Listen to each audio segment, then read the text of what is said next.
Guna memaksimalkan penanganan sampah di Palembang, Gubernur Sumatera Selatan pada Jumat 15 Desember 2023 menyerahkan bantuan gubernur berupa armada pengangkut sampah kepada PJ Wali Kota Palembang di halaman Geria Agung.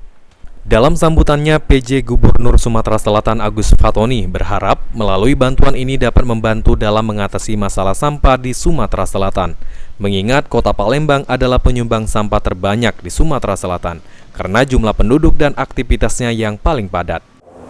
Mudah-mudahan bantuan keuangan yang diberikan mobil ini bisa membantu dalam mengatasi masalah sampah di Sumsel. Tentu di Sumsel yang paling banyak sampahnya pastilah di Kota Palembang, karena kota yang paling padat, paling banyak jumlah penduduknya dan aktivitasnya juga banyak. Nah, PR sampah ini menjadi PR kita bersama, dan ini memang masalah di semua kota besar. Sementara itu, PJ Wali Kota Palembang Ratu Dewa menyampaikan 15 unit armada pengangkut sampah yang diterima Pemkot Palembang dari Gubernur Sumatera Selatan, yakni 10 unit berupa dump truck dan 15 unit amrol.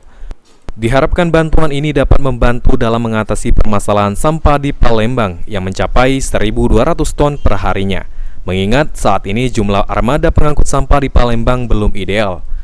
Di mana seharusnya Palembang memiliki 245 unit armada, saat ini Palembang hanya memiliki 131 armada dan 66 unit armada tidak layak pakai.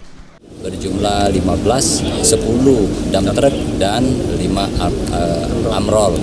Tentunya kita masih banyak kekurangan dalam rangka mengatasi persampahan di Kota Palembang.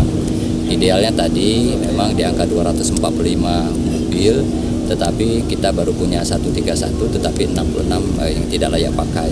Mudah-mudahan ini ke depan akan ada penambahan lagi. Kemarin kita melalui APBD 10. Sandi Pratama, PAL TV.